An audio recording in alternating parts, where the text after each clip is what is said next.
Welcome to another new week of the CFO Swinger Watch. If you guys don't know what this video is about, there's just a quick technical analysis of all the names that are on the watch list this week.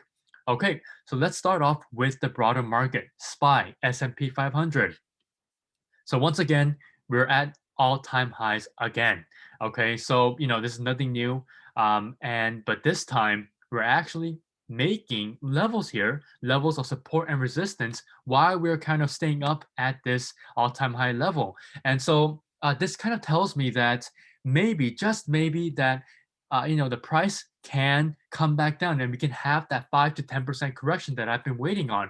It seems like maybe, just maybe, that the steam is slowly going out, because if you take a look at just the volume here, all right, we've been seeing a nice average volume line slowly decreasing every time we're hitting all-time highs.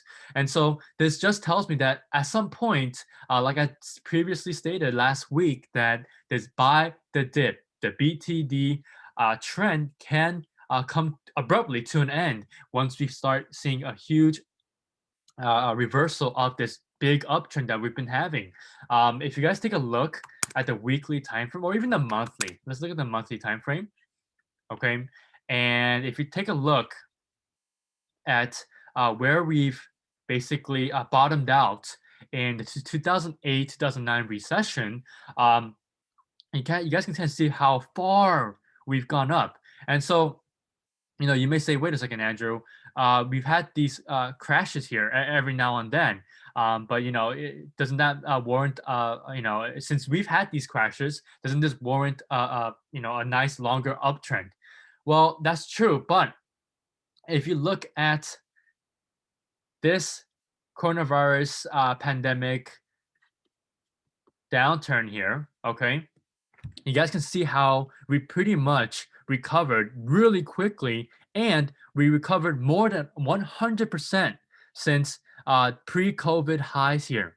Okay, and so at this point, I just think that excuse me, I think I did say that we recovered 100%. More than 100% from pre-COVID highs. I actually meant the pre-COVID lows here. And at some point, I really think that this ascending support trend line will have to give in soon, because of the fact that we've gone over 100%, we've recovered over 100% here. But since even on, if you just based off the long-term trend of SPY over the past few well, past decade or so, I mean, this double bottom here from the 2008 lows here. If I just make a level right here, you guys can see we have this double bottom around 50, or around the 50s, like around 53 to 52. We've been having a great run off here, and at some point on this monthly chart and monthly time frame, we will eventually come back down to this 50 SMA once again, just like we did in a pretty short period amount of time here in the 2018 crash and the 2020 crash. Okay, so it's really not too far of a stretch to think that we can see a nice correction back into, at the very least, to the 10. Okay, to 10 SMA on the monthly time frame, and then if we keep on going lower, eventually to the 21 SMA. So now I don't know what catalyst we could potentially have um, to kind of warrant another kind of a correction or a crash here, but I will be watching out for a potential crash. Now, excuse all my daily uh, lines here and levels. Most of these lines are on the 2 hour and the hourly time frames, and that's what's great about the TradingView platform. It kind of gives you all the lines from each different time frame and coincides them with each other. But if I look at the 2 hour time frame here, so far we are forming a nice consolidation level here, which is great to see. But also, it kind of gives me not really a warning sign, but it just tells me that the market is kind of slowing down here at all-time high levels. So we have a solid area of resistance around 453, and that's pretty close to 455. What I was saying last week, but we still can head up there. As a matter of fact, there. So make sure you guys watch for that 455 level. And we have a solid area of support around 451.20-ish, 2.50-ish. But if we break this 451 level, we can head right back down to another solid area of support around 448. Okay, so make sure you guys are on watch for that. But that's it for SPY. Okay, our first name here is Best Buy. So Best Buy, we've been looking at it since last week, and it's been pretty disappointing so far. But I still think that this name has a lot of potential, and technically, it looks great. Okay, we have this solid area of resistance around 122. I already stated this in my previous technical analysis video from last week, so you guys can go back to the last week's video. But so far, we did not hold this $115 level that I've been wanting to, well, for us to hold. And if I take a look at the volume wise, though, we've been kind of going back down at a steady pace here. I don't see a lot of huge amount of selling. And also, this candlestick right here just tells me that there is a lot of buyers. You know, around the 114 to 115 level. So, on Friday, we closed around 114 and we closed pretty close to the daily 50 SMA. So, I will probably think that we will bounce at the 150, $114 level and at the 50 SMA here. Okay, so keep a watch on this level here, which is around $113.50, and that's also considered a whole number level. So if you're able to kind of find some good relative support, I would want to see a nice support range kind of between 113.50 to 115 range price range form here in the next few days. All right, so if nothing happens for Best Buy for this week, this very short week, that would be completely fine. And it will be the most ideal if we kind of bounce between 113.50 to around $115. Okay, so around 113 to 115 will be a nice range to have for this week. Okay, so our second name here, Disney. All right. Disney has, been looking very, very good. And on Friday, I believe buyers came in to defend this ascending support trend line, which is better seen on the 2-hour time frame. And we were able to defend this 179 whole number level here so far as a new level of support. And where's the evidence? Well, if you look at the previous candlesticks here, when we broke out above 179, we decided to use this level of previous resistance as new support. And so when we came back down to revisit it, buyers came in strongly. And I also believe that there was a lot more buyers this time around because of the fact that there's a lot of catalysts going to the weekend with Disneyland. Personally, I've seen a lot of friends and family go to Disneyland, and the catalysts like Shang-Chi, the Legend of the Ten Rings movie came out, and they're looking to break records here.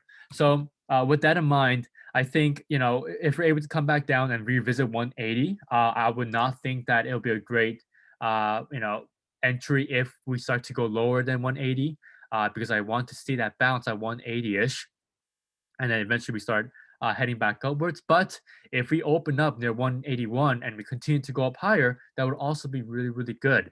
And we have major areas of resistance around 183 and eventually around 186-ish. So make sure you guys are managing your trades properly on Disney. Okay, so if we ever lose this ascending support trend line and where this ascending trend line kind of meets here as well, around 179. If we lose both these support levels, okay, it will be a nice area to short as well. Okay, the next name is AVGO, Broadcom. Okay, so on the daily time frame, we are in a confirmed uptrend, and after we broke out above this, I guess an area of resistance here, a supply area of around I would say 485-ish, 485.50-ish to around 490-ish. Okay, this is an official breakout, but I do need to see a lot more volume. And on Friday, we did get that. Well, just based off of earnings. During earnings reactions, right after earnings are announced, there tends to be a lot more volume. But it seems like we formed a new huge level of resistance on all-time highs, and there seems to be a huge level of supply around 50,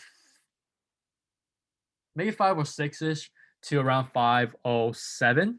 Um, so that can be a huge area of resistance where we need to absolutely break out of in order to see a huge increase in price once again on AVGO. Because when AVGO breaks out, with conviction, it tends to break out with a huge price range during the breakout day. Okay, so make sure you guys are able to catch that move. But so far in the 2 hour time frame, there isn't a lot to see except for the fact that it's giving out very, very clear levels. We have a huge level of support around 490, which is also a previous level of resistance. So if you're able to kind of use this level as new support again, if you come back down, we can see a nice double bottom happening here, and we can see a new entry around 490-ish. All right. Okay.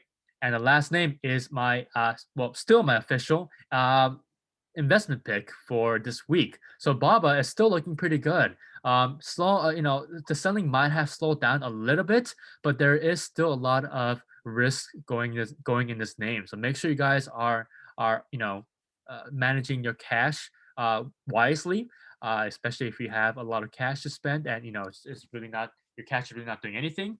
So don't try to go all in with remaining or whatever how much amount of cash that you have in your account. Now, with Alibaba, the reason why I have RSI right here and below is that the RSI has now recalibrated back into the 40s here after being so oversold on the daily time frame. Okay, so the RSI, I teach this in the 4 weeks program and on my one-on-one mentorship, a lot more deeply actually in the one-on-one mentorship. That the RSI tends to recalibrate back to the 40s to 60s. That's I'll just say that, but there's a lot more details on that on how that works. But with this recalibration back to the 40s here after being oversold, pretty much oversold here, I still think there is a potential for it to go up higher here for Alibaba.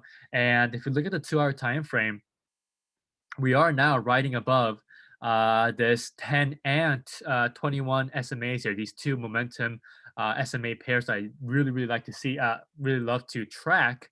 And, as we continue to go up higher, I'm going to expect a retouch here soon with the 21 SMA on the 2 hour time frame and eventually break out above 171 and then eventually break out above 175. And if we're able to uphold 175, this is a really, really huge level here from this point on.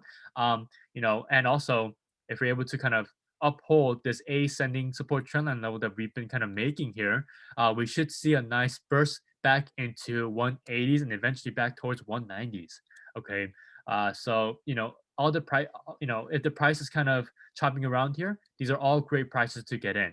All right. But if we continue to sell off somehow due to new catalysts, due to geopolitical conflicts in China, we can see a break below 153. Okay, and if we see a lot of selling volume come in around 153, it might be time to get out and wait until we have another solid support around 130. Okay, all right. So that's it for all the official names for this week. I told you guys that I won't be looking at each name fundamental wise. I'm not going to be doing a lot of fundamental analysis for this week since it is a short week. So I have a lot of very extra names that I want to see. So the first extra name that I want to see, just based off technical analysis, is Aframe. So with this huge gap up, we are now making a nice range here actually. So we have a nice area of support around 92.50ish and then a nice level of resistance around 100. Okay, so 100 is a pivotal area for any stock, especially if even if it was previously around the hundreds, but once a stock kind of comes back towards the $100 level, that's a huge accomplishment. Okay, it's also a very, very huge psychological level when a stock reaches 100 or reaches $100 again. So, Aframe looks really, really good technically. Whenever I see a stock that's holding this big gap up or whatever gap up it may be, it just tells me that the buyers are now using this gap up as a new range. So this area right here is now a new range for these buyers and sellers to kind of play. And it can this week on Tuesday, 92.50 or even 93 can be a great support buy, so they can have a nice range trade, either through a day trade or through swing trade towards 100. And eventually, if we have enough candlesticks here and enough consolidation and sideways movement, we can see another break above 100 and eventually start going back upwards towards 104 to 105 ish. Okay, so that's a great 1 to 5 risk to reward ratio right there, especially if your entry is 100 and then your price target is 105. So this could be a very, very good play. But I do want to see a lot more sideways as we're seeing this 10 SMA catch up. And so if I see the 10 SMA has caught up, I will see that Aframe is a nice name to play. And if I would say at least 3 trading days would be sufficient enough for the 10 SMA to catch up, especially if we stay within this range. And if we stay above and kind of close to this $100 level resistance, that'll be even better. Okay, so now next name is AMC. All right, so AMC is making a nice flag here on a 2-hour time frame. If you guys look at this 2-hour time frame here, we have a huge level of resistance around 48-ish, and then a huge level of support around 41.50-ish and around 42. Okay, and on a daily time frame, you guys can clearly see that we're making a tiny wedge or even a flag here, very small flag, bull flag. And if we're able to break out above 45-ish, we can see a revisit of 48. And then if we break 48, we can eventually go back to the 50s. Okay, so that's a quick little game plan for AMC. And then now we have a retail name that I want to look at, UAA. So UAA, it has a nice descending level of resistance that's kind of holding the price down here. And this kind of reminds me of GPS, right before it broke out. Um, well, GPS reminds me the price action that UAA had right here. And we've had this huge level of resistance, this downward level of resistance, and then it kind of chopped around this 200 SMA here. Eventually came back up, and then we broke out above 20.50-ish here, and then eventually above 21, and then the earnings catalyst absolutely catapulted it all the way up to 26, which is the previous high. So if we're able to break again this descending trend line of resistance around 23.50 and eventually 24, we can see another third time touch of around 26. And then if we're able to break 26, you guys already know what will happen. It will be a blue sky breakout to all-time highs. Okay, I believe that's not all-time highs actually. If I look at the weekly time frame. Okay, so I had a feeling here. That's why I went to the weekly time frame. But it seems like I was looking at this not in a bigger picture way here. So I would say it is a blue sky breakout, but not in the sense that we're going to all-time highs, because on the weekly time frame, it even looks better.